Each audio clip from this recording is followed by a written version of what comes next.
அரையாண்டு விடுமுறை மற்றும் புத்தாண்டை முன்னிட்டு ஊட்டியில் ஏராளமான சுற்றுலா பயணிகள் குவிந்துள்ளனர். ஊட்டியில் உள்ள சுற்றுலா தலங்களில் மக்கள் கூட்டம் அதிகம் காணப்படுகிறது.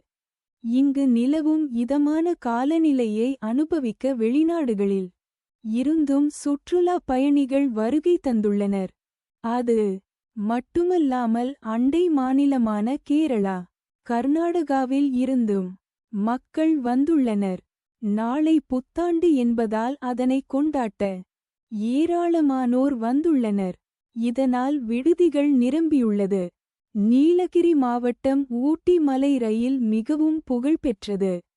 இந்த ரயிலில் பயணிக்க சுற்றுலா பயணிகள் அதிகம் ஆர்வம் காட்டுகின்றனர். காடுகள், மலைகள், குகைகளை கடந்து இந்த ரயில் பயணிக்கிறது. மேட்டுப்பாளையத்தில் இருந்து ஊட்டிக்கு தினசரி மலை ரயில் சேவை இயக்கப்பட்டு வருகிறது. மேட்டுப்பாளையம், குன்னூர், ஊட்டி இடையே தலா ஒரு முறை, ஊட்டி, குன்னூர் இடையே தலா 4 முறை மலை ரயில் இயக்கப்பட்டு வருகிறது. இயற்கையை ரசிக்கும் அனுபவம் கிடைப்பதால் இதில் பயணிப்பது அலாதி இன்பம் தரும். தெற்கு ரயில்வே சார்பில் கோடை விடுமுறை, பண்டிகை காலங்களில் ஊட்டிக்கு சிறப்பு ரயில் இயக்கப்படுவது வழக்கம். அதேபோல பொங்கலை முன்னிட்டு சிறப்பு ரயில்கள் இயக்கப்படுகிறது. அந்த வகையில் வரும் ஜனவரி 16, 18ஆம் தேதி மேட்டுப்பாளையத்தில் இருந்து ஊட்டிக்கு சிறப்பு மலை ரயில் சேவை இயக்கப்படுகிறது. அதேபோல வரும் 17, 19ஆம் தேதி ஊட்டியில் இருந்து மேட்டுப்பாளையம் வரை சிறப்பு ரயில் இயக்கப்படுகிறது.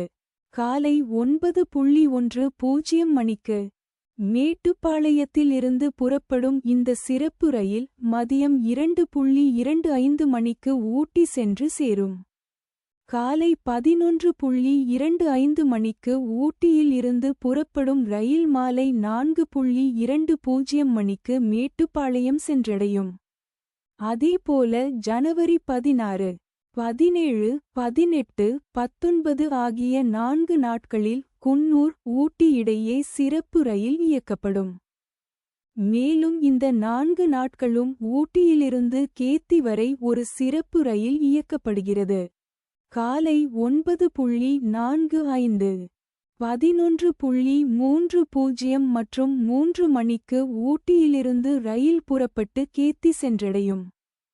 இந்த ரயில்களில் பயணிக்க இன்று முதல் முன்பதிவு தொடங்குகிறது.